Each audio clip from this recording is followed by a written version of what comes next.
టంగుటూరులో bus ఎక్కేటప్పుడు జాగ్రత్త, మీ cell phone సేఫ్గా ఉందా? ప్రకాశం జిల్లా టంగుటూరు ఆర్టీసీ బస్టాండ్ పరిసరాల్లో ఇటీవల సెల్ ఫోన్ దొంగతనాలు పెరిగిపోతున్నాయి.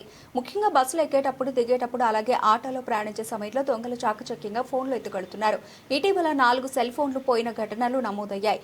బాధితులు పోలీసులకు ఫిర్యాదు చేశారు. ఈ నేపథ్యంలో సింగరాయకొండ సర్కిల్ సిఐ హజరత్తయ్య ప్రజలకు హెచ్చరికలు జారీ చేశారు. ప్రయాణ సమయంలో అపరిచితులపై కన్నెయ్యాలని, సెల్ ఫోన్లు వంటి విలువైన వస్తువులను జాగ్రత్తగా చూసుకోవాలని సూచించారు. చిన్న నిర్లక్ష్యం పెద్ద నష్టానికి దారితీస్తుందని ఆయన తెలిపారు. కాబట్టి బస్సు ఎక్కేటప్పుడు, దిగేటప్పుడు మీ ఫోన్ను సురక్షితంగా ఉంచండి. అనుమానాస్పద వ్యక్తులు కనిపిస్తే వెంటనే పోలీసులకు సమాచారం ఇవ్వండి. అప్రమత్తంగా ఉండండి. మీ భద్రత మీ చేతుల్లోనే ఉంది అని పేర్కొన్నారు.